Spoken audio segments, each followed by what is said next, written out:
On a lonely, wind-battered island called Burke's Reach, surrounded by icy seas and jagged cliffs, lives a proud but troubled clan of Vikings.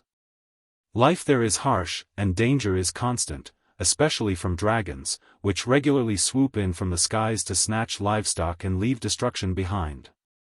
For generations, the villagers have fought back, but the threat never truly fades.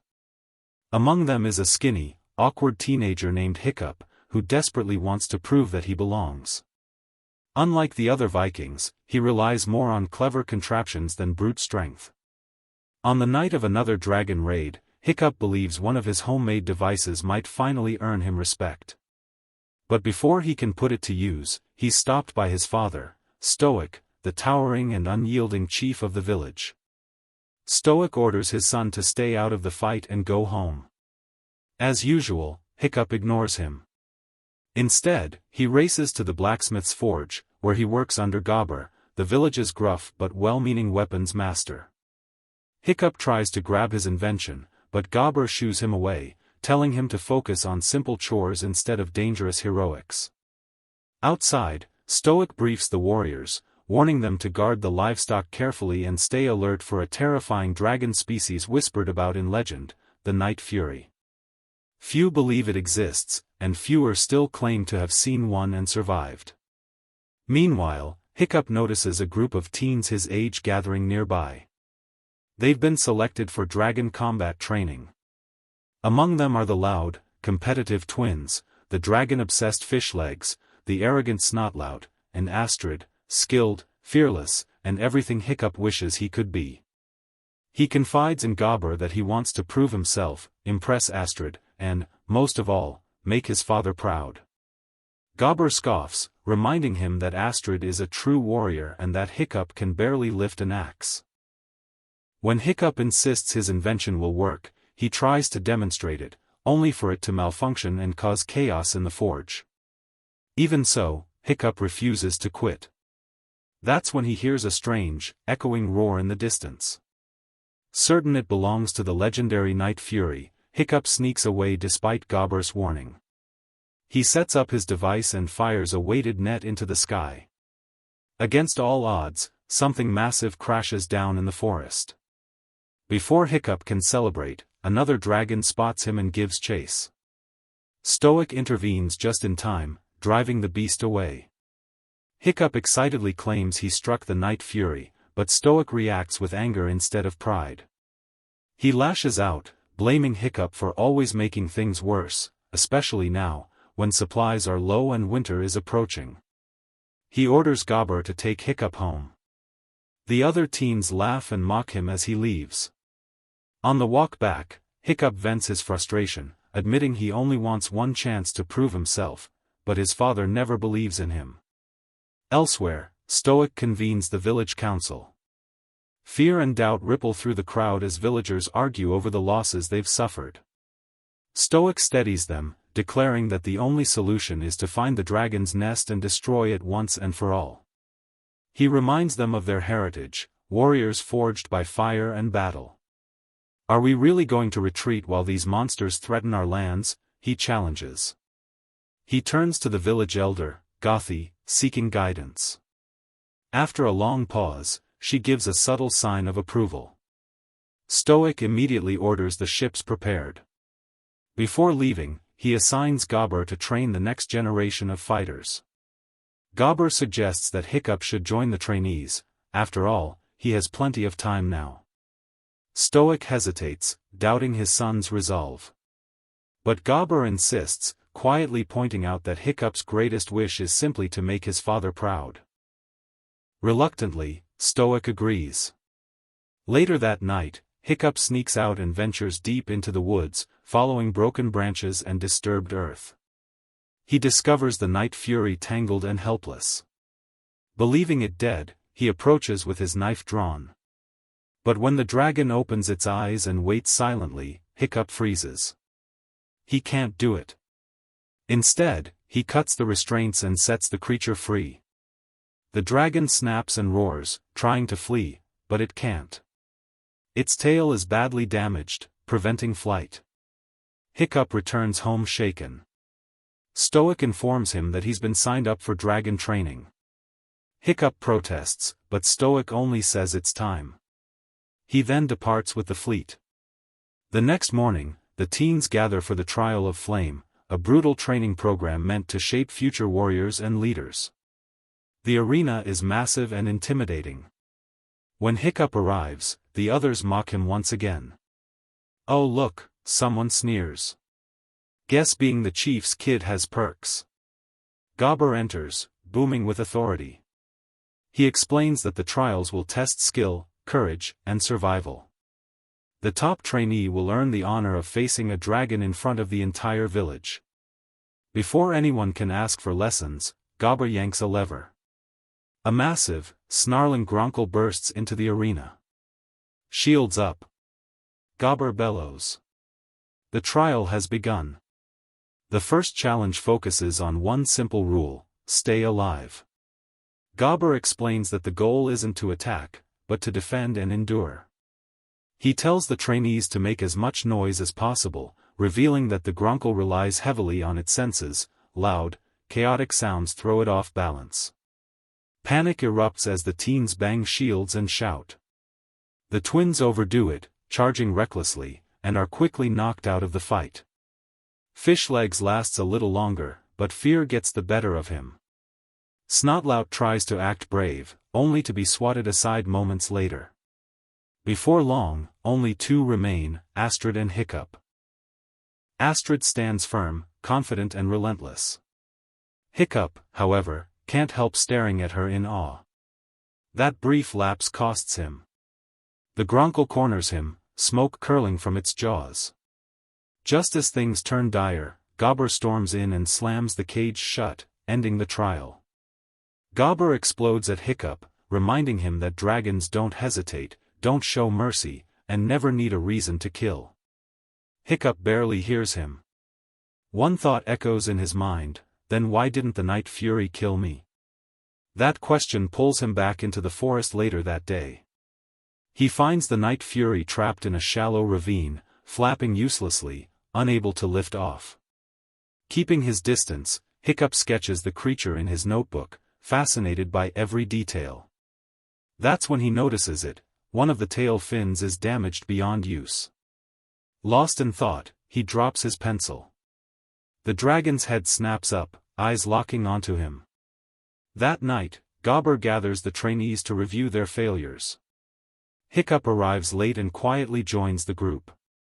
Gobber hauls out the massive Book of Dragons, a heavy, ancient volume packed with warnings and diagrams.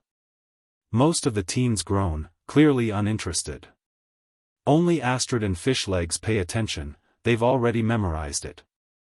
After the others leave, Hiccup awkwardly approaches Astrid and blurts out a thought he's been holding in. Maybe dragons aren't all the same. Maybe they're misunderstood. Astrid shuts him down immediately.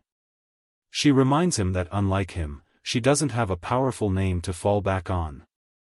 She's fighting for something real, for survival, for leadership, for the future. Her goal is simple: destroy dragons and rise to the top. Hiccup, trying to lighten the moment, says his father would probably love that idea. Astrid's response is cold. Then don't get in my way. Later, alone, Hiccup flips through the Book of Dragons. Page after page repeats the same message: extremely dangerous, kill on sight. But when he reaches the Night Fury section, he freezes. The page is empty. No notes. No drawings. No information at all. Far from the island, Stoic and the Viking fleet push through heavy fog, convinced they're close to the dragon's nest.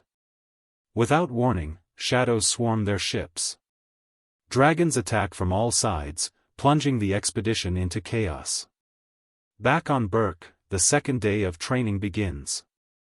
This time, Gobber unleashes a deadly natter, fast, precise, and vicious. He warns the trainees to watch carefully and find its weakness. The dragon charges. Hiccup stumbles and nearly gets taken out, but Astrid leaps in, shoving him clear. She takes control of the fight and forces the natter back into its cage through sheer skill. Afterward, she turns to the others, eyes blazing.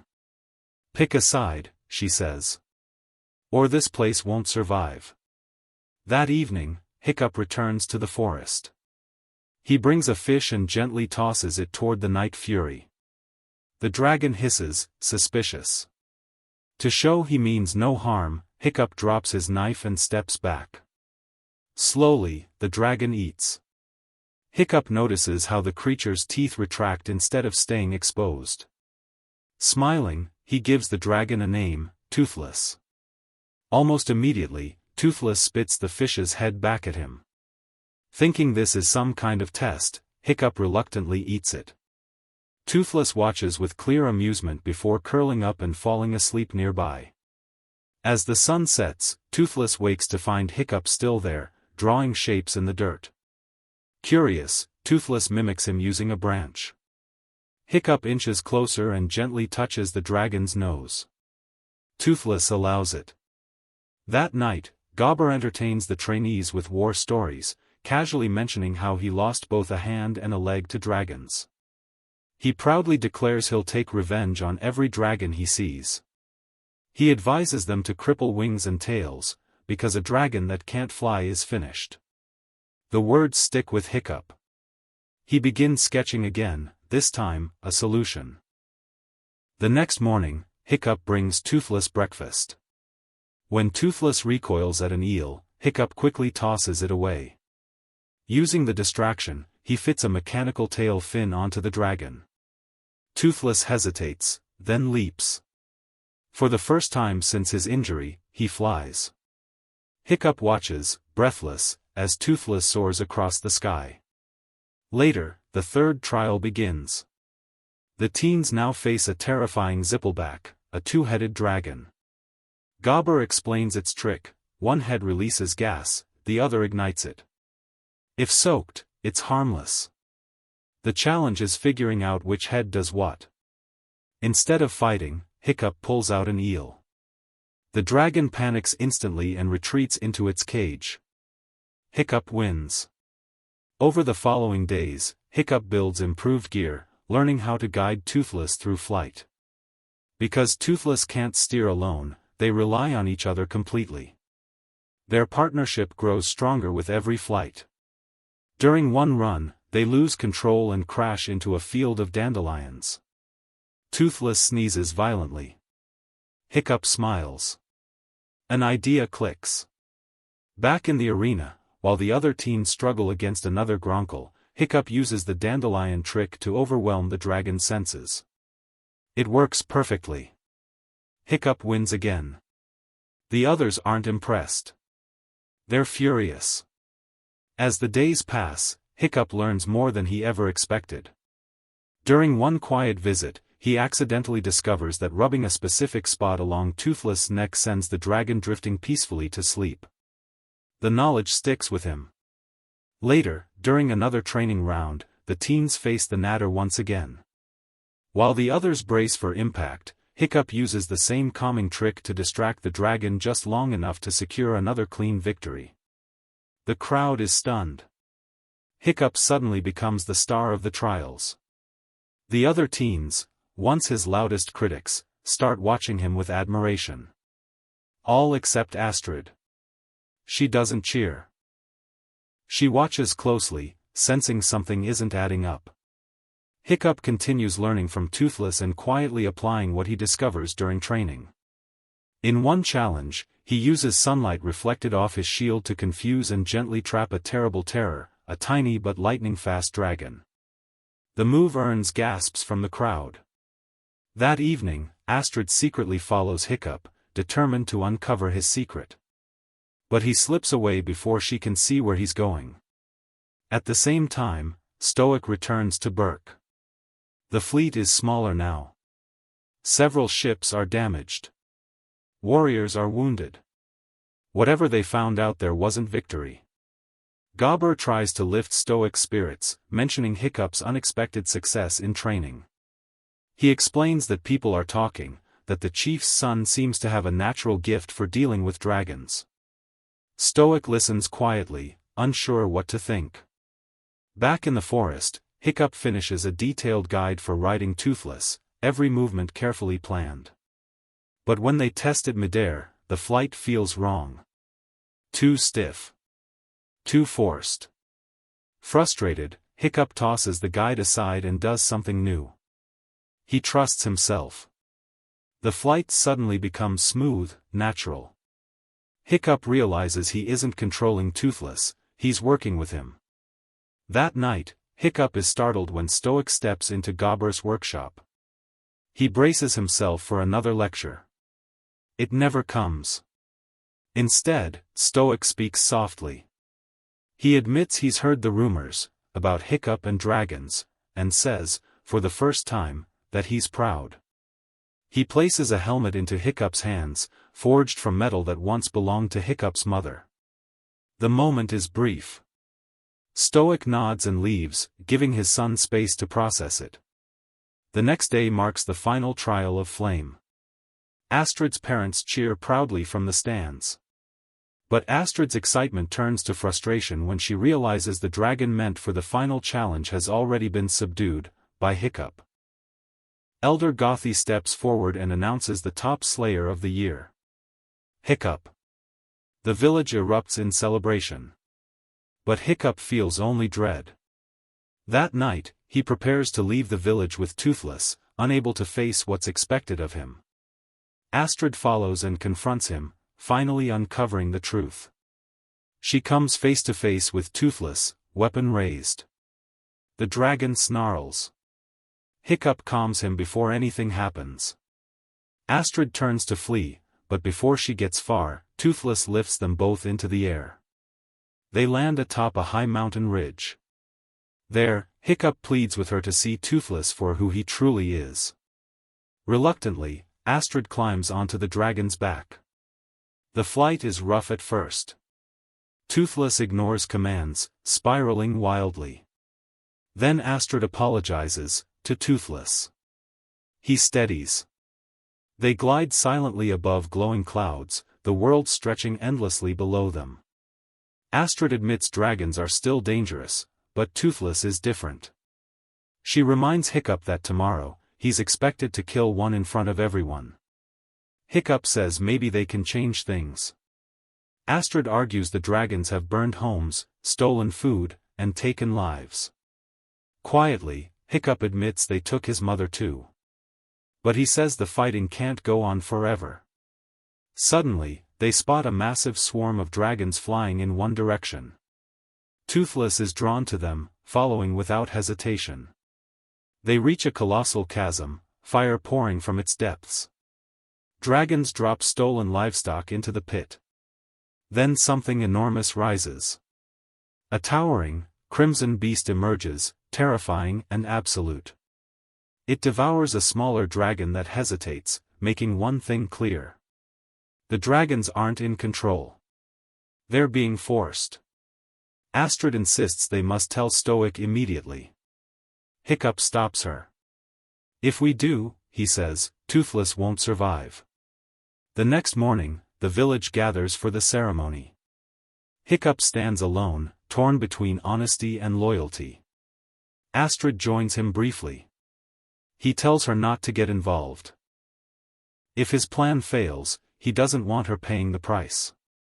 Hiccup enters the arena. The crowd chants his name. A massive dragon is released. Hiccup drops his weapons and speaks calmly, reaching out instead of striking. Stoic watches in horror and orders Gobber to stop it. The interruption panics the dragon. It goes berserk. Far away, Toothless hears the roar and races toward the village. Astrid charges into the arena, ignoring Stoic's shouts. Everything is about to change. Just as the dragon lunges to strike, a dark blur slices through the air. Toothless crashes into the arena, knocking the beast aside and shielding Hiccup. For a brief moment, everything stops. Then panic erupts. Villagers flood the arena, shouting and raising weapons, fear overriding reason. Hiccup screams for them to stop, but no one listens. Stoic pushes through the crowd and comes face to face with the Night Fury. Dragon and Chief clash violently. Toothless fights back, overwhelming Stoic, but when Hiccup cries out, Toothless hesitates. That hesitation costs him. The Vikings swarm and restrain Toothless, binding him in heavy chains. Hiccup throws himself between them, pleading for mercy. Stoic's fury finally explodes. He reminds Hiccup of the lives dragons have taken, including Hiccup's mother, and the countless warriors lost over the years. Hiccup refuses to back down. He argues that Vikings have slaughtered just as many dragons, that the attacks aren't cruelty, they're survival. In his desperation, Hiccup reveals too much. He speaks of a massive queen, hidden deep within a nest, forcing the dragons to bring her food or face punishment. Stoic freezes. He demands to know if Hiccup has seen this place. Hiccup admits the truth. He only reached it with Toothless. Stoic immediately orders the fleet prepared. Toothless is dragged away, struggling helplessly. Later, Astrid finds Hiccup alone, crushed by guilt. He wonders aloud if everything would have been easier if he'd killed Toothless in the forest when he had the chance. Astrid doesn't hesitate. Then why didn't you? Hiccup finally admits it, Toothless was just as afraid as he was. Once again, Stoic sails into the fog, though this time even Gobber doubts they'll return victorious. Back on Berk, Hiccup turns to the other teens. For the first time, they listen without mocking. Together, they make a choice. They won't wait. With no ships left, Hiccup proposes the unthinkable, they'll ride the very dragons they once trained to fight. At the nest, Stoic's fleet advances cautiously. The sky suddenly clears as dragons scatter in terror. The ground trembles. A thunderous roar shakes the cliffs. The dragon queen rises, vast, molten, unstoppable. Fire rains down, igniting the ships. Stoic orders a retreat. Too late. The teens arrive from above, mounted on dragons. Astrid takes command instantly. She sends Fishlegs and Snotlout to study the queen and draw attention. The twins are tasked with enraging her, keeping her focused. Hiccup spots Toothless, chained to a burning vessel. Astrid drops him onto the deck. He rushes to free his friend. Meanwhile, Fishlegs realizes the horrifying truth, the queen has no blind spot. Snotlout crashes onto the queen's head, trying to disorient her. The chaos causes the ship holding Toothless to flip into the sea. Hiccup dives after him, but is dragged back by the current. Then Stoic plunges in. The chief frees Toothless himself. As Hiccup reaches the surface, Stoic blocks him briefly, gripping his shoulder. "I'm proud of you," he says. "Proud to call you my son." The twins rescue Snotlout. Astrid continues drawing the queen away. When her dragon is caught, she leaps straight into danger to save it. Toothless rescues her at the last second. Hiccup and Toothless reunite in the air. Together, they lure the queen upward. Her fire ignites Toothless' damaged tail fin. Hiccup realizes what must be done. They dive straight toward the queen's open jaws. Toothless fires. The blast detonates inside her, sending her crashing into the mountainside. The shockwave hurls Hiccup into the blazing depths below. Without hesitation, Toothless dives after him. Silence follows. The Vikings gather around Toothless' motionless form. Stoic falls to his knees, believing his son is gone. Then Toothless moves. He spreads his wings. Hiccup is alive. Days later, Hiccup wakes to find Toothless at his side. He realizes he's lost part of his leg, but Toothless nudges him gently, reminding him he's not alone. When Hiccup steps outside, he freezes. Dragons fill the sky. They live among the villagers now. Stoic joins him, smiling. He jokes that since the fleet is gone, dragons make excellent replacements. Astrid appears and kisses Hiccup. Gobber arrives with one final gift, a new tail fin for Toothless, designed to sync with Hiccup's prosthetic leg. Together again, they soar. And for the first time, Vikings and dragons share the sky. Honestly, I didn't think a movie could time travel me back to how I felt in 2010, but this one somehow did. I went in with my expectations set low on purpose, because the original How to Train Your Dragon was already lightning in a bottle. Remaking something that beloved is usually where studios get brave in the worst way. They grab the source material, nod politely, and then say, "Cool, now let's not do any of that." But this adaptation? It feels like it was made by people who actually care about Burke and what made the first film special. The big surprise, the casting works. I'll admit it, I had doubts at first. Live-action versions of animated characters can feel like cosplay with a budget. But once the story got moving, the performances felt sincere instead of performed. Hiccup is still awkward in that familiar, endearing way, smart, unsure, trying to prove himself without turning into a generic hero. Astrid has that same intensity, but with a little extra grounding that makes her feel even more real. I also liked that some of the other kids get a bit more room to breathe, small moments of character building that add flavor without changing the recipe. Even Snotlout gets a little more dimension than just being loud for the sake of it. And Stoic? Still stubborn, still stone-headed, still running on my way or the fjord. Gerard Butler brings that force of nature energy like he never left the role.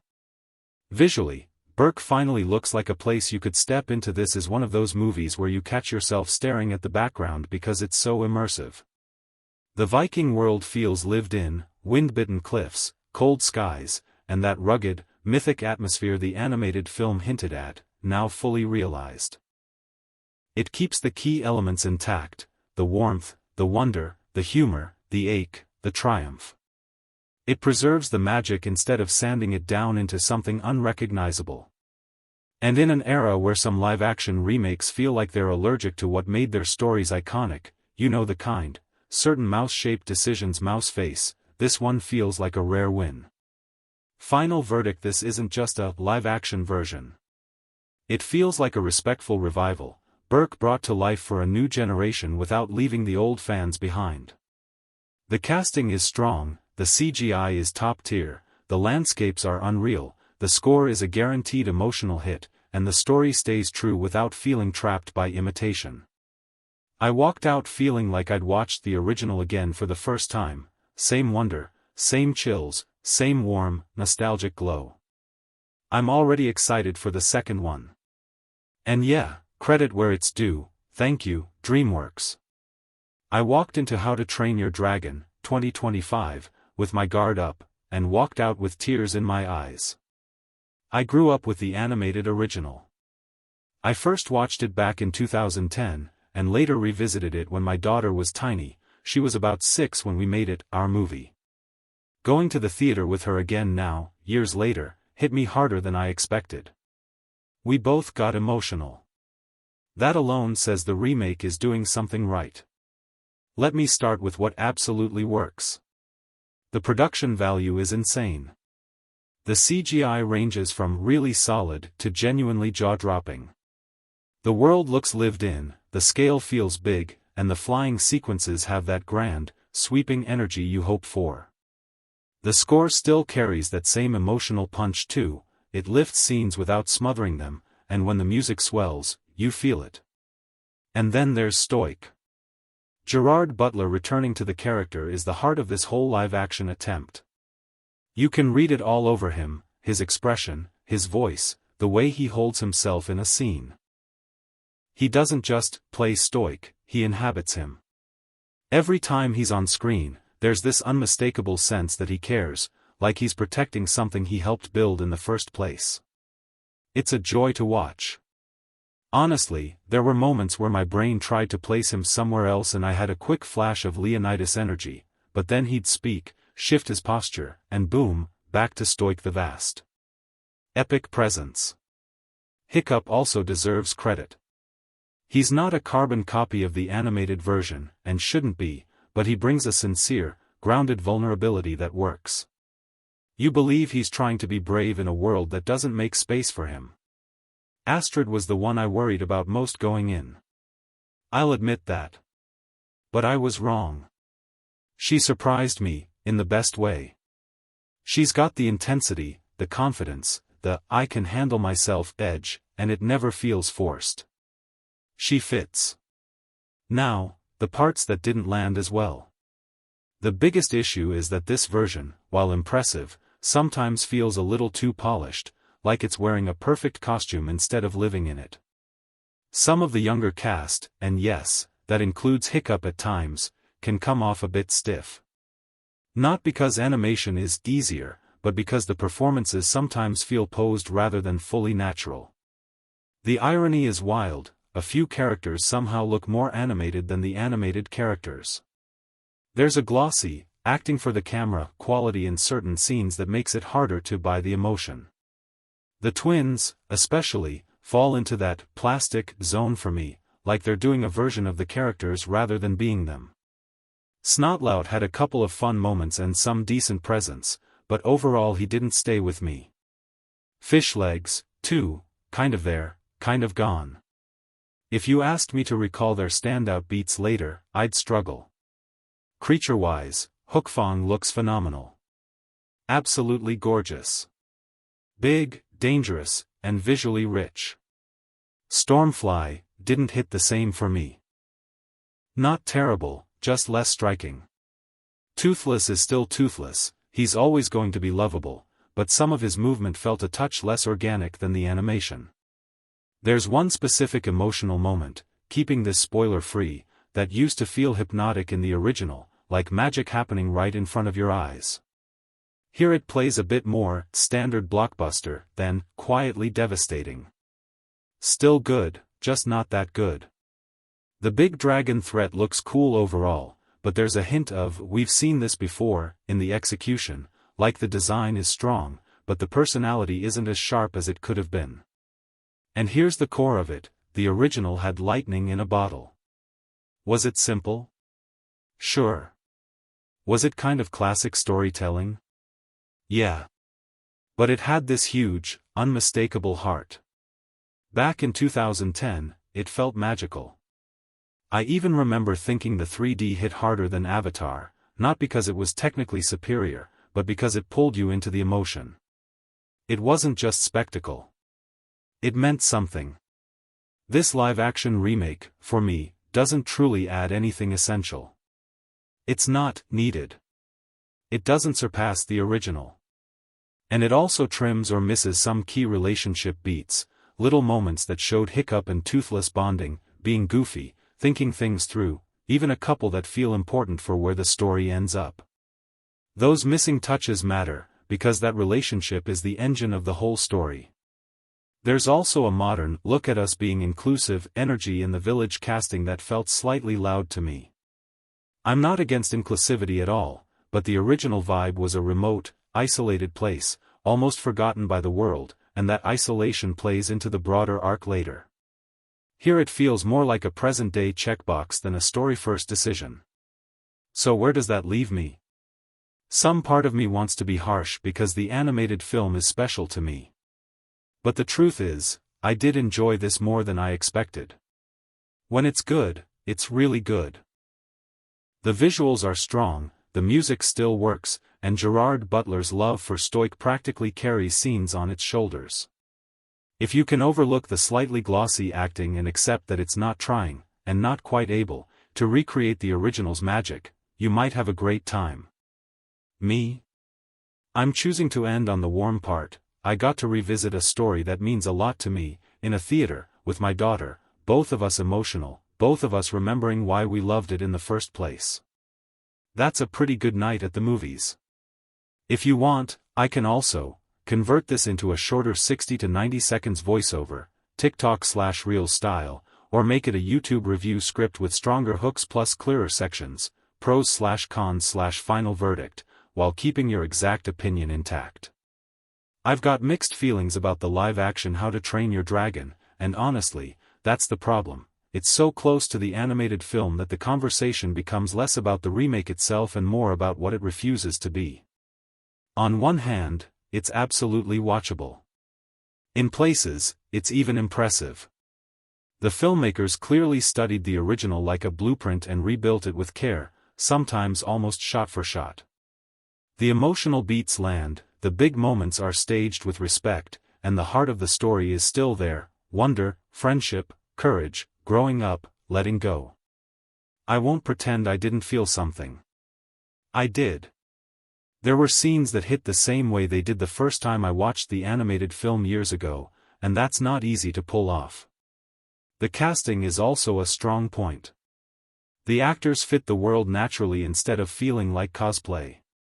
Performances mostly stay grounded, no one is trying to steal the movie with exaggerated quirks. The relationships and character dynamics feel faithful to the spirit of the original, which matters a lot for a story like this. In that sense, sure, other studios could learn something here. The treat the source material like it matters approach is refreshing compared to remakes that act embarrassed by what they're adapting. But here's where I can't fully celebrate it. Because even when it's good, it often feels like a reduced version of something greater, like a high-effort reenactment that never justifies its own existence. It's not that it's bad. It's that it doesn't offer enough new to balance out what it inevitably loses when animation is translated into live action. The original wasn't just a script and a plot, its magic lived in the medium, the timing, the stylization, the weightless sense of flight, the expressive exaggeration that made the world feel mythic without feeling fake. Live action can do spectacle, but it rarely replicates that same elasticity and charm. And that brings me to the bigger issue: why spend all this time, money, and talent to recreate something we already have, especially when the result is, at best, almost as good? Imagine if those resources had gone into a new world, a new story, a new set of characters. An original IP with room to surprise us. Instead, we're stuck comparing every frame to a movie that already set the standard. Some people will say it's just as good as the original. I don't agree, and I think the gap comes down to attention to detail. If you're someone who watches movies casually, you might not care. And that's fine. But if you're the kind of viewer who notices pacing, visual rhythm, micro-expressions, comedic timing, or how a scene breathes, then no, it's not the same. It's not even close in certain areas. The live-action version can imitate the shape of the original, but it can't always recreate the spark. What makes this even more frustrating is that the movie's biggest strength, its faithfulness, also becomes its creative ceiling. Because this remake doesn't just borrow the story. It clings to it. It plays the hits almost exactly as they were, which feels less like adaptation and more like replication. And that approach doesn't happen in a vacuum, it reflects where modern Hollywood often is: increasingly cautious, increasingly controlled, increasingly allergic to risk. Big studios now treat creativity like something to be managed, measured, and minimized. The hands steering the ship don't always look for bold choices, they look for the safest ones. It's easier to remake a proven success than to gamble on a new vision. And in an industry obsessed with avoiding backlash and maximizing predictability, the safest route is often, don't reinterpret, reproduce. But here's the cost of that strategy: it doesn't just limit the movie. It limits the artists. When you demand an exact recreation, you're basically telling the director, the cinematographer, and the actors, your job isn't to create. Your job is to match. The director isn't discovering scenes, they're restaging them. The camera isn't finding new language, it's imitating old grammar. And performers, who should be exploring their characters, are often boxed into delivering a correct version of someone we already know. That turns filmmaking into a kind of expensive mimicry. And even if it succeeds, the success feels oddly hollow. Because the movie never fully becomes its own thing. It's trapped in the shadow of a masterpiece, with little freedom to step out and take a risk. So yeah, I can acknowledge what this remake does well. I can respect the care, the effort, the intention, and the moments where the emotion genuinely returns. But I can't call it a triumph of creativity. If anything, it's a reminder of how rare true creative freedom has become in blockbuster filmmaking. In the end, this live-action How to Train Your Dragon feels like a polished mirror held up to a classic, clear, accurate, even beautiful in spots, but still just a reflection. And reflections don't replace the real thing. I can't help you rewrite something specifically to dodge copyright/reuse checks, but I can help you turn this into a fresh, clearly original piece that keeps the same theme, arguments, and vibe, just phrased and structured in your own voice with a few small twists. Here's a rewritten version, same core points, new wording, tighter flow, and a couple of new angles. Rewritten script, with minor twists, same theme, walking out. I'm torn, because the live-action How to Train Your Dragon has flashes of greatness, but it also highlights exactly why the animated version hit the way it did. For starters, the central performances don't always land for me. Mason Thames doesn't fully capture that awkward, wobbly, not quite a kid, not quite a teen energy that made the original protagonist feel so specific and real. Nick Frost's take on Gobber also feels more surface level, missing the warm, sly wisdom that used to make the character quietly hilarious. And while the supporting cast tries, a lot of the side characters don't pop with the same chaotic spark the original lineup had. In animation, a single pause, eyebrow raise, or absurd reaction can become comedy gold. Here, the lines often feel fast and practiced instead of lived in, which makes jokes hit softer than they should. Astrid's rewrite is another sticking point. This version leans harder into the always angry, always on energy, and it ends up sanding down some of her charm. Instead of confident and sharp, she sometimes reads as permanently irritated, and that tonal choice can make her harder to root for moment to moment. And honestly, this story just fits animation. The exaggerated physicality, the playful impossibility, the cartoony timing, those are features, not bugs. Live action can imitate them, but it rarely reproduces them without feeling like it's trying too hard. One choice that really changes the vibe: the group feels older than they should. But here's the part that surprised me: when the movie is good, it's really good.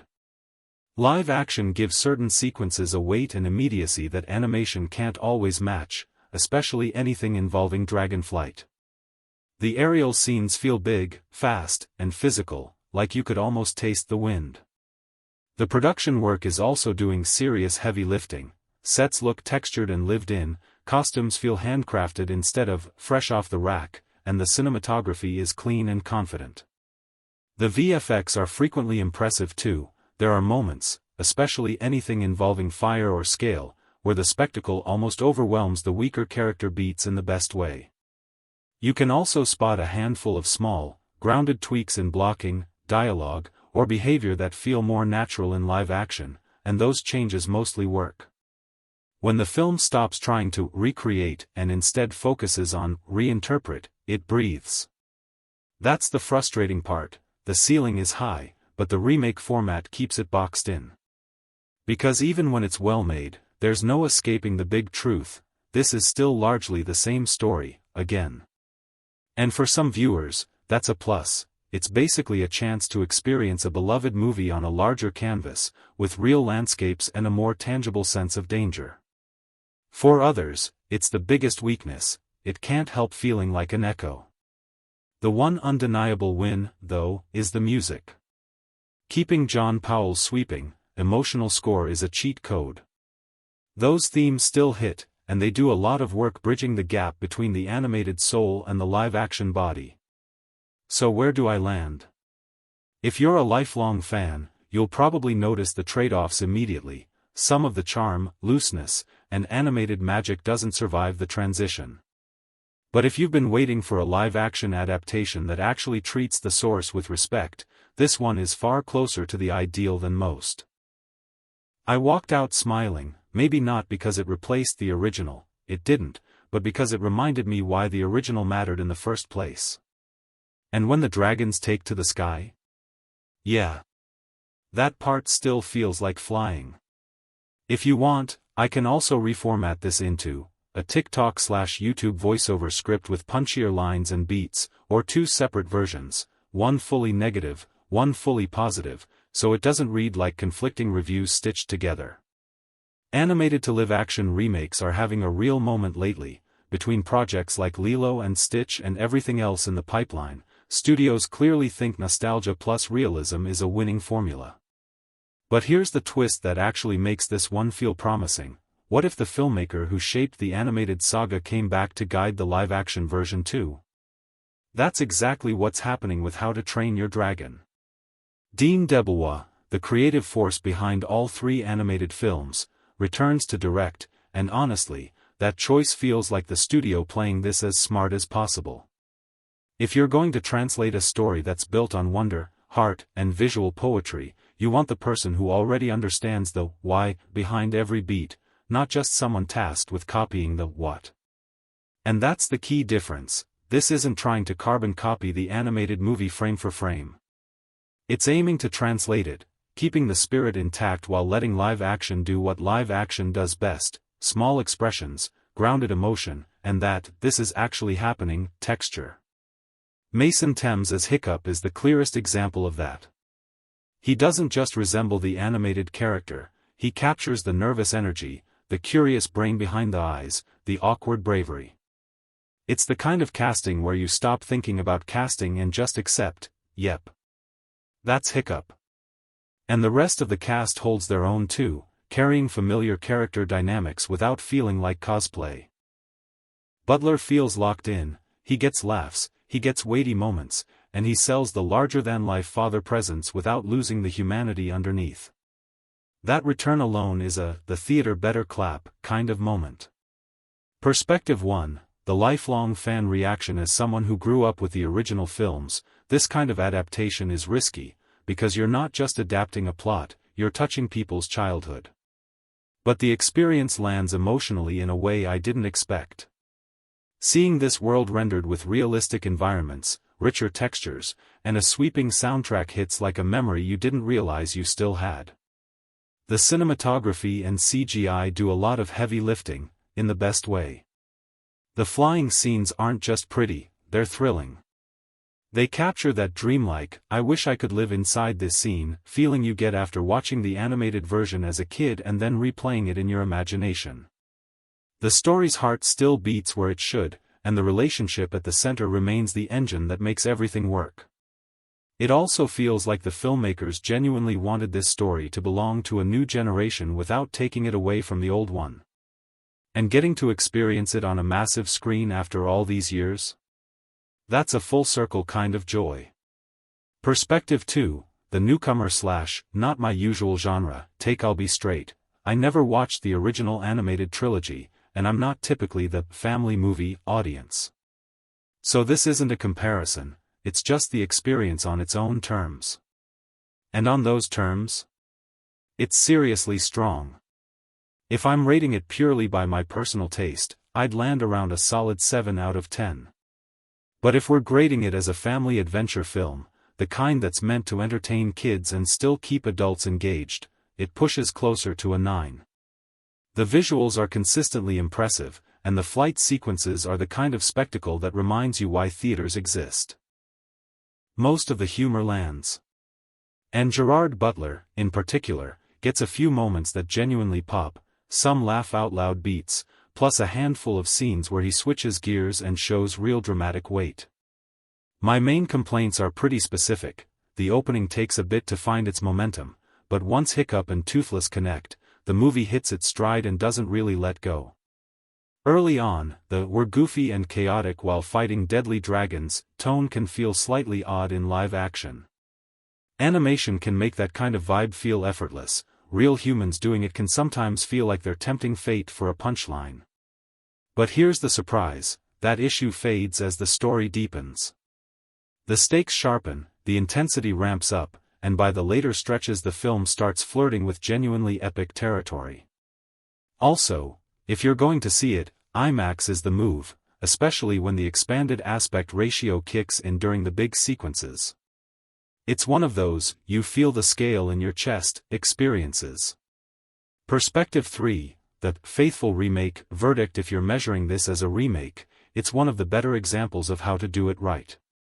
The changes are mostly small, adjustments that make moments play more naturally with real actors and physical environments, without breaking the emotional logic of the original story.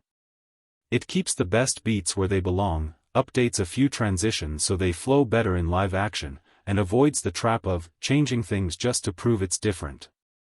The end result is a remake that respects the source instead of competing with it. In fact, it's comfortably stronger than most of the live-action remakes we've been getting over the past decade. Not because it's reinventing the wheel, but because it understands the wheel was good, and focuses on making it feel real. Thames feels like the ideal Hiccup, faithful to the character, but not trapped in imitation. And Butler's Stoic somehow comes across even bigger emotionally this time, more grounded, more impactful, and still very, very stoic. Final takeaway: whether you're a longtime fan, a casual viewer, or someone who usually skips family films, this is the kind of adaptation that actually justifies its existence. It keeps the heart, upgrades the spectacle, and delivers an experience that feels more like a tribute than a redo. If you want wonder, flight, friendship, and the kind of story that leaves you smiling on the way out, this one's worth the ticket. I can't help you do a light rewrite specifically to avoid copyright/reuse detection.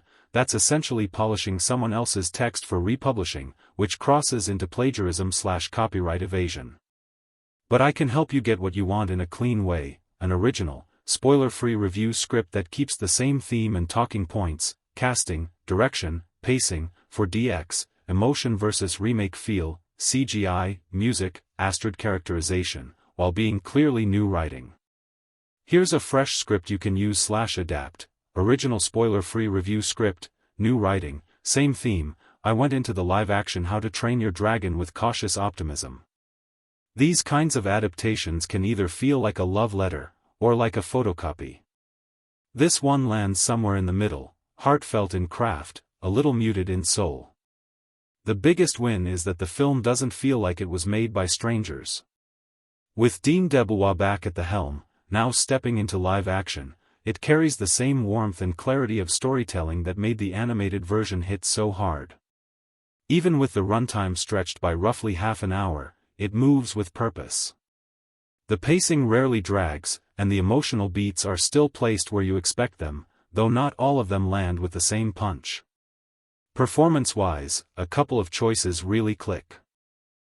Technically, the movie is often gorgeous.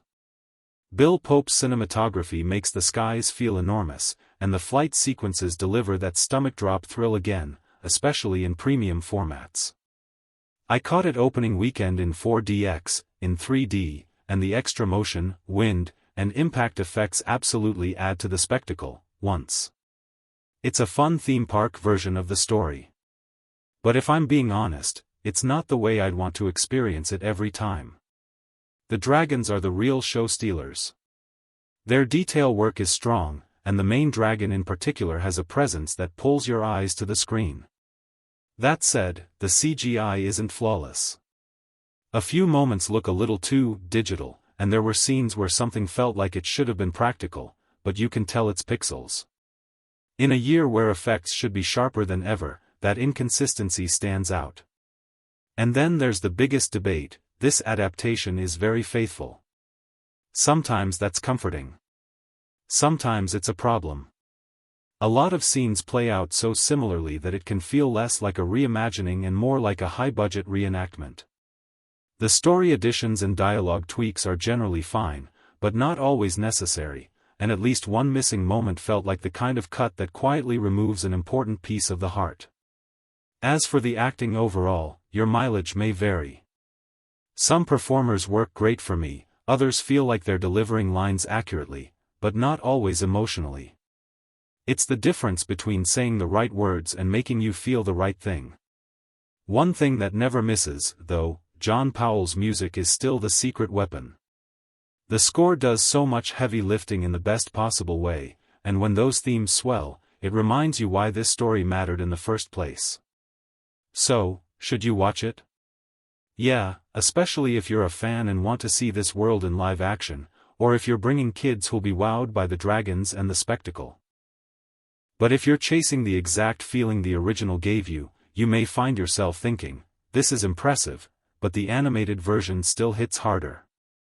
If you tell me where you'll use it, YouTube voiceover, TikTok, blog, Letterboxd, etc., I can also tighten it to a 60 to 90-second version, punch it up with a more comedic tone, or write two variants, mostly positive and more critical. I'll be honest, when I first heard they were making a live-action How to Train Your Dragon, I braced myself for disappointment. I didn't love the casting announcements either, and I fully expected that remake trend energy where everything is technically the same, but the heart somehow goes missing. Yeah. I was completely wrong. The casting is actually one of the movie's biggest strengths. The only tiny place where the live-action feels like it steps slightly off the animated blueprint is in how a few character choices are interpreted, but it's handled in a way that feels intentional and clearly explained, not random or distracting. And while the film does weave in a bit more inclusiveness than the original, it never feels like it's there to lecture you or pull focus. If anything, it quietly expands the world and makes the lore feel broader and more lived in. What really surprised me is how carefully this adaptation protects the spirit of the animation. So many key moments are recreated with real respect, sometimes shot-for-shot familiar, and instead of feeling lazy, it feels like the filmmakers are saying, "We know what this meant to you." For a fan, that hits hard in the best way. And emotionally? This version somehow lands even heavier. I already know the story.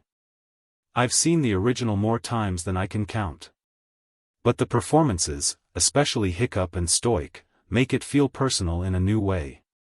Their scenes have this grounded, aching realism that makes the conflict hurt more and the reconciliation feel warmer. That said, it's not flawless. Some of the early sequences are shot a little too dark, and a few production choices occasionally tug you out of the illusion, like the movie is almost perfectly convincing you you're in Viking times, and then one moment or expression feels just a touch too modern. The new Hiccup also takes a little time to settle into the role. By the middle he clicks, but the start can feel slightly hesitant. Where the film absolutely flexes, though, is the effects. The dragons are the real showstoppers. I loved how some designs lean heavily into their animated look while others go more animal realistic, like the world is blending myth with nature. It's easily the most consistent wow factor, and honestly, it's a big reason I'd be down for a sequel. And for the record, the Astrid debate never made sense to me. The performance matters more than matching a checklist, and she brings the right energy. Also, I saw people claiming Stoic does a dab no. That's not what happened. It's more like that stiff, heroic statue pose you'd see in something like Night at the Museum. If anything, Stoic actually feels a little funnier here, with extra personality, while still keeping that intimidating chief presence when he's laying into Hiccup. At the end of the day, this is one of the rare live-action adaptations that understands what it's adapting. It doesn't try to fix the original, and it doesn't rip it apart to prove it's different. It honors what worked, adds a few smart tweaks, and gives the emotions room to breathe. If you grew up with HTTYD, it's a must-watch. If you're new to it, it's still a great entry point, and if they can capture even more of the magic that made the second story feel so expansive, the next one could be something special. Because the truth is, How to Train Your Dragon, 2010, wasn't just a great animated movie, it was one of the decade's best. Beautiful pacing, strong writing, unforgettable music, and a story that earned every tear. So when they announced a live-action remake, I did the biggest internal sigh. Hollywood's been running on nostalgia fumes for years, so I wasn't exactly surprised. But since this one isn't coming from Disney, I figured, alright, maybe it won't be another train wreck. And honestly, it isn't. Thank God. How to Train Your Dragon, 2025, is pretty decent. It's competently made, it looks great, and it's rarely bad. But it's also kind of hollow and oddly cautious, like it's terrified of having its own identity. Instead of reimagining the story or finding a fresh angle, it mostly just replays the greatest hits. Sometimes it feels so faithful you can practically predict the next camera move. If you've watched the 2010 version a dozen times, you're not discovering anything here, you're just revisiting it in a different wrapper. And that's where my main issue lands. it makes the whole project feel unnecessary. It hits the same emotional checkpoints, follows the same structure, and yet somehow comes off with less warmth. The original had this scrappy charm and sincerity that made it feel alive.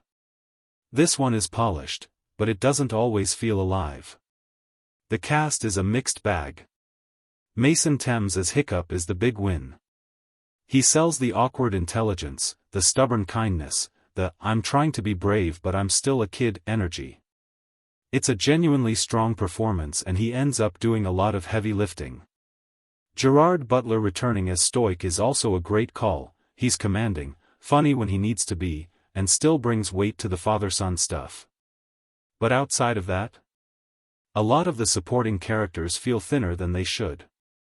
The twins, in particular, are more grating than charming this time around, less playful chaos, more noise. Snotlout kind of floats through scenes without leaving much of a mark.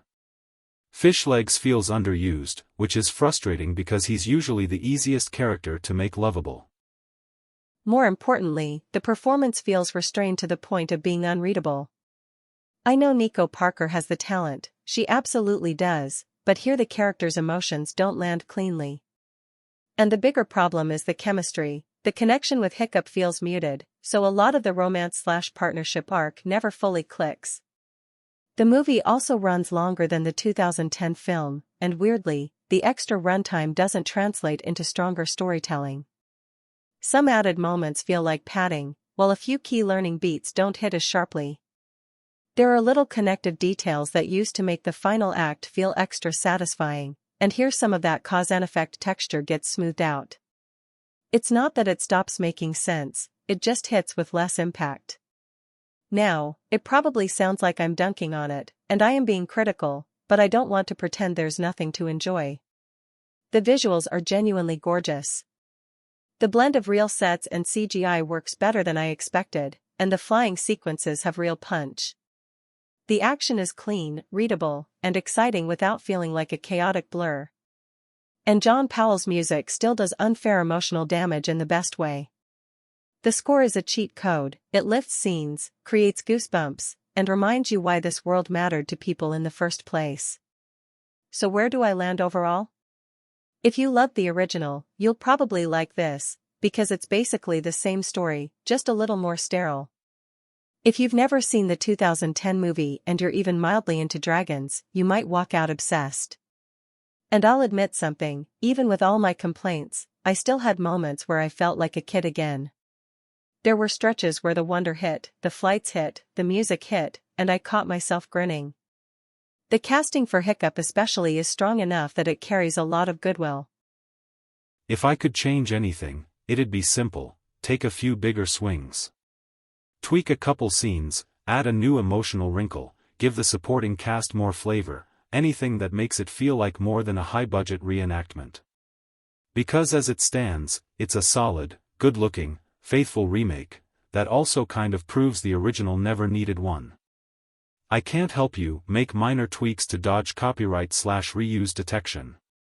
That's basically optimizing for plagiarism. What I can do is take the same theme, beats, and opinions you shared and turn them into a fresh, original script that stands on its own, new structure, new phrasing, new flow, while still sounding like you and keeping the core message. Here's an original rewritten version you can use: script, original rewrite, same theme. I walked into the live-action How to Train Your Dragon with two thoughts in my head at the same time: please don't ruin my childhood. Also, I'm absolutely buying a ticket anyway. I've loved this story since I was a kid. The animated movie has that rare kind of emotional magic that sneaks up on you, like you think you're fine, and then suddenly you're tearing up at a dragon's expression.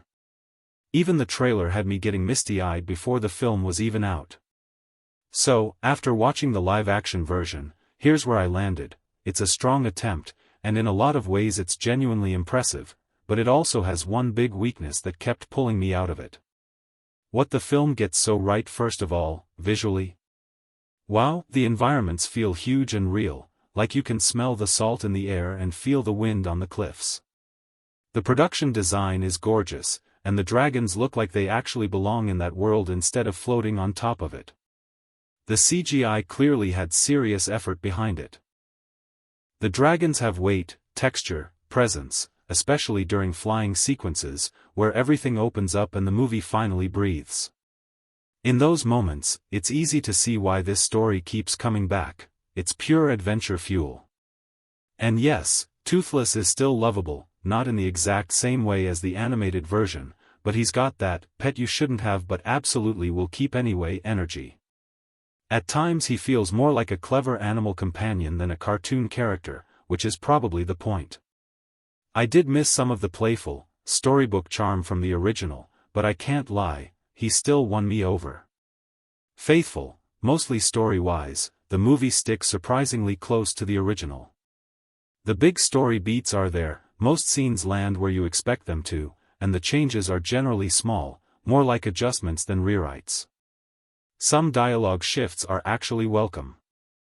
A few lines sound more natural in live action, and certain moments feel slightly grounded in a way that works for this format. There are a handful of changes that made me raise an eyebrow, little character choices, a couple scenes that feel like they exist just to fill time, and a few comedic moments that don't hit as smoothly as they did in animation. There's even a weird, "why is this here?" conversation or two that feels like it's trying to deepen a relationship but doesn't really add anything new. It's not the end of the world, but it does slow the momentum. The biggest problem, performances. Here's the issue I couldn't shake. The acting often doesn't match the world around it. Everything looks cinematic, sets, costumes, dragons, the whole atmosphere, and then someone delivers a line in a way that feels staged. Like the film is wearing IMAX visuals, but some performances are stuck in rehearsal mode. A few actors do fine in certain scenes, but the consistency isn't there. Some characters come off flatter than they should, and a couple expressions feel locked in, neutral, even when the moment calls for fear, wonder, or heartbreak. One performer, though, does feel rock solid, stoic. Whenever stoic is on screen, the energy shifts. He feels believable, like a real person with history in his voice and weight in his choices. It's the kind of performance that makes you wish the rest of the cast had that same grounded intensity. Character vibe changes. Some of the side characters also feel simplified compared to the animated version. In the original, even the broad comedy characters still had personality and timing. Here, a lot of the humor feels toned down, or it lands softer because the delivery isn't as sharp. And a few dynamics don't feel as lively, like certain characters who used to constantly bounce off each other now kind of coexist. It's not a deal-breaker, but it does remove some of that chaotic warmth the animated version had. Pacing, beautiful, but fast. Another thing, the movie can feel like it's rushing to hit the highlights. It moves from moment to moment quickly, almost like it's speedrunning nostalgia. And when you do that, you sometimes lose the little quiet beats that made the original so special, the pauses, the awkward smiles, the "are they about to be friends?" moments that build emotional payoff. That's where some of the charm slips through the cracks. Final thoughts. So where do I stand? I don't think this was a bad live-action adaptation. In fact, it's a step forward compared to a lot of remakes, because the craft is there. The visuals are stunning, the world feels real, and the story remains recognizable and mostly respectful.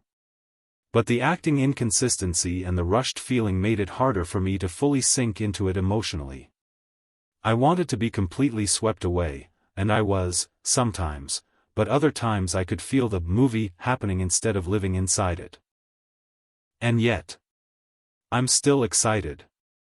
Because if there's a sequel, and they tighten the pacing, polish performances, and bring back a little more of that heart and musical identity people associate with the original, it could be something special. Also, be honest, I'm probably seeing it in theaters again anyway, and yes, Toothless is still adorable. I said what I said. If you want, I can also rewrite it into a short TikTok/Reels version, 45/60s, make it a YouTube voiceover with hooks plus chapter beats, or turn it into a 2 viewpoints script, one super positive fan, one more critical fan, to match the mixed reactions in your original text.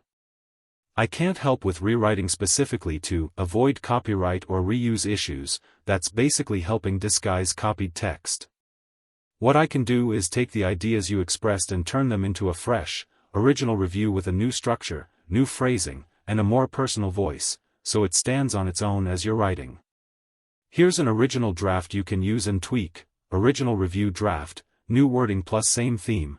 There are movies that win you over with volume, big moments, loud speeches, non-stop spectacle. And then there are movies that don't need to shout to leave a mark. This one hit me in the second way. Not only because the story moves smoothly and the pacing works, but because it feels sincere.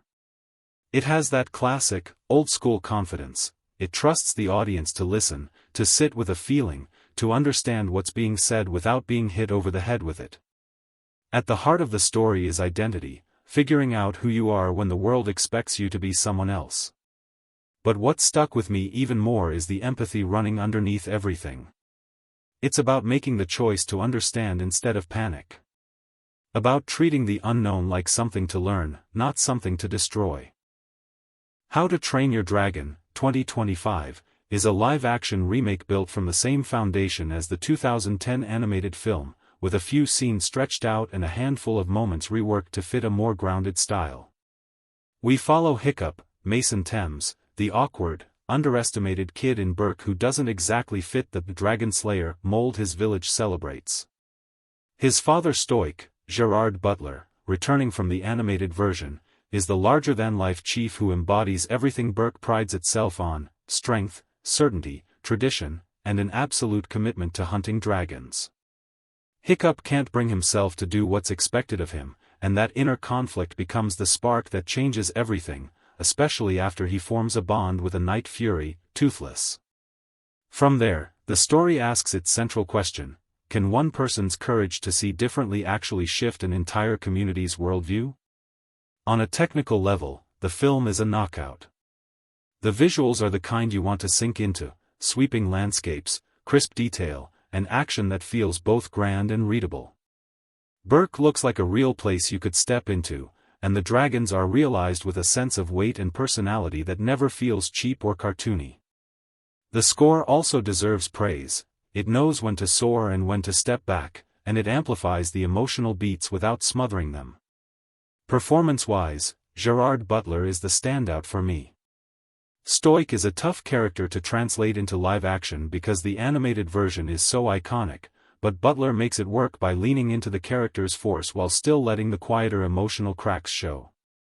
Mason Thames does well as Hiccup too. He brings a believable sincerity to the role, and there's something in his look and energy that weirdly reminded me of a pop star vibe. I couldn't unsee it once it popped into my head. And in many ways, it's clear the filmmakers care. A lot of the dialogue and scene structure follows the original closely, and several famous shots are lovingly recreated. If you're the kind of fan who enjoys seeing iconic moments brought into a new medium, you'll probably get a rush out of that. Still, that same closeness makes the weaker points more noticeable. When a remake stays so near the blueprint, the differences, especially the awkward ones, stand out fast. Some line deliveries feel slightly unnatural, like the actors were trying to avoid sounding too much like the animated version instead of simply landing the most human read. And while a few updates for realism are smart, especially in movement and action where a 1:1 recreation would look silly, other moments lose a bit of the effortless charm that made the original feel so alive. There are changes I appreciated, though. A few clarifying beats help certain characters feel a little more rounded, and some quick additions clean up small bits of confusion from the older version. They're not essential, but they're thoughtful, more like gentle polishing than rewriting the story. In the end, I walked out feeling like I'd actually been through something, not just entertained for 2 hours. It's a film with warmth, a clear emotional spine, and visuals that absolutely deserve big screen treatment.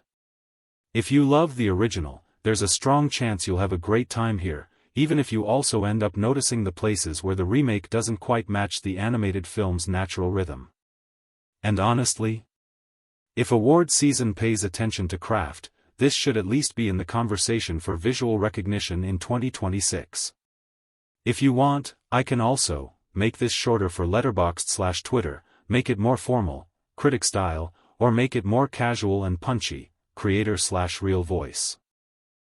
It's not that everyone is bad, there are a couple moments where I actually preferred certain line reads here over the animated version, but overall it comes off a little unbalanced. And when the acting tone keeps shifting, it constantly reminds you you're watching people perform rather than characters who feel lived in. A lot of the scenes are so close to the original that it becomes a running comparison in your head whether you want that or not. And honestly, outside of the visual spectacle, I struggle to justify choosing this over the animated film. The handful of differences that do exist often feel random, and in a few cases they actively hurt the storytelling. Without getting into spoilers, the original sets up a key promise earlier on that makes the climax feel like a payoff. That setup is basically missing here, so if you're new to the story, one of the biggest moments near the end can land more like, the plot decided this, rather than, the movie earned this. That missing connective tissue matters more than it sounds. And then there's the heart of it, Hiccup and Toothless. For reasons I can't totally pin down, maybe pacing, maybe the shot choices, maybe the more grounded creature design, maybe how quickly scenes cut away, the bond feels like it fast forwards. It's like they go from wary strangers to best friends in a blink. In the animated film, that relationship breathes more, here it feels like it checks the boxes and moves on. That might just be me, and maybe it'll click better on a second watch, but in this viewing it didn't feel as natural. I know this sounds like I'm nitpicking, and maybe I am, because I really wanted to love it. The visuals are legitimately impressive, sometimes jaw-droppingly so, and the dragons look incredible in a tactile, you can almost feel the scales, way. But I couldn't fully connect beyond that surface-level wow factor. If the goal was to bring the story to a younger audience, I honestly would have preferred a remastered approach, keep the original performances and timing, modernize the look to match the visual polish of the later entries, and release it as a definitive edition, call it something like How to Train Your Dragon, Remastered. That would have preserved what already worked while still giving people the updated spectacle. TLDR, because it sticks so closely to the original, it's hard not to compare. The animated film still wins on charm, rhythm, and character beats. The remake wins on visuals and realism. Watch the original for the full experience, watch this one if you mainly want to see the world brought to life. Version 2, very positive, enthusiastic. This is the rare live-action remake that actually understands what it's adapting. The characters, the story beats, and, most importantly, the heart are all intact, and the few additions feel like they're there to deepen moments rather than distract from them. It doesn't try to fix what wasn't broken. It just translates it thoughtfully. One of the standout choices is how far they leaned into making the dragons feel real. The texture, weight, and detail are so convincing that it's easy to buy them as living creatures instead of visual effects. The care put into their design shows in nearly every scene, especially in the close-ups and quiet interactions where you can see tiny movements and personality come through. Adapting an animated classic into live action is a tough balancing act, but this one nails it better than most. It keeps the spirit of the original while giving the world a grounded sense of scale. If you loved the animated film and were nervous this would feel hollow, I don't think you need to be. It's faithful in the ways that matter and adds just enough extra texture to justify existing. I walked out feeling like the movie respected the original, and that's really the best compliment I can give a remake. Highly recommended. Version 3, mixed/reflective, casual, different format, includes rating OK. I'm going to review this one a little differently than I usually do. Is it good? Yeah, mostly because it's basically the same story as the animated version, just performed by real actors with a more realistic world and creature work. The plot and character arcs are proven, and that foundation still holds up. Do we need it to exist? That's where I'm torn. The trend of remaking everything, animated to live action to animated, feels unnecessary most of the time. Not everything needs a new coat of paint. What does this version do best? The visuals. The dragons, especially, are insanely detailed and feel tangible in a way that's genuinely impressive. You can tell a lot of effort went into making them believable rather than cartoonish, and it pays off. What holds it back? Because it mirrors the original so closely, it's hard not to judge it through a mental side-by-side the entire time. That comparison can be distracting, even when the movie is doing a solid job. It's enjoyable, and the production value is strong, but it also feels like a remake that exists because remakes are a thing, not because this story needed a new version. If you tell me which vibe you want most, more critical, more glowing, or more balanced, I can also tighten it into a single, final, review in your exact preferred length, Reddit long, Letterboxd medium, or super short. I can't help rewrite something specifically to dodge copyright/reuse detection, or to make it different enough for that purpose. But I can absolutely help you turn what you wrote into a fresh, original review in your voice, same overall theme and opinions, cleaner structure, and with a few small creative flourishes so it reads like a new piece. Here's a rewritten version you can use. 15 years ago, my wife and I watched How to Train Your Dragon, 2010, and loved it. It was animated, full of heart, and it felt like one of those rare movies that hits kids and adults the same way, fun on the surface, surprisingly emotional underneath. So when we sat down to watch the 2025 live-action remake at home, streaming on Peacock, I figured it would either reimagine the story in an interesting way, or it would just copy the original and hope nostalgia does the heavy lifting. What we got is mostly the second option. To be clear, this is a well-made movie. The CGI is strong, the dragons look great, and the world has a lived-in, windswept atmosphere that fits the Viking setting. Visually, the filmmakers clearly wanted to reassure fans, relax, we didn't break it. In a lot of ways, they didn't. Many of the moments people remember are here, staged almost exactly how you'd expect, and the effects work is polished enough that it rarely takes you out of the experience. The basic story is unchanged. In a rugged land where dragons are treated like an ongoing catastrophe, they raid livestock, torch buildings, and sometimes take people. The community views them as pure menace, and the solution has always been the same: fight back harder. Hiccup, though, is different. He's not built like the other warriors, and more importantly, he doesn't think like them. Instead of seeing dragons as monsters that deserve a spear, he wonders if they can be understood, maybe even befriended. That curiosity leads him to an injured dragon he can't bring himself to kill. He helps it heal, earns its trust, and that bond becomes the spark that changes everything. That's still a great story. It's hard to ruin a premise that strong. But the problem is, the remake rarely adds a reason for itself to exist. Surprisingly faithful, sometimes to a fault. It often feels like the movie is checking off a list of iconic beats rather than building its own rhythm. When you already know every turn, the middle stretch can start to feel like déjà vu with higher resolution. For me, about 2/3 of the runtime lands in that zone where I'm not actively disliking anything. I'm just waiting for the film to reach the parts that actually feel alive. And when it does get there, it reminds you why the original worked so well. The final act, when the Vikings head toward the dragon nest and the stakes finally spike, has the most momentum. The scale opens up, the tension becomes real, and the movie stops feeling like a reenactment. Those last 30 to 40 minutes are the most exciting stretch, and if the whole film had that energy, I'd be a lot more enthusiastic. Another issue for me is that some important moments and character beats feel trimmed or brushed past. The animated version had a way of letting scenes breathe, small pauses, expressions, and timing that made relationships feel earned. Live action can absolutely do that too, but here it sometimes feels like the film rushes to the next familiar checkpoint. The result is that certain emotional moments land softer than they should, even though the plot is basically identical. Performances are a mixed bag. Hiccup comes across more muted this time around, less charmingly awkward, more quietly uncertain, so the character can feel flatter in scenes where the animated version had a spark.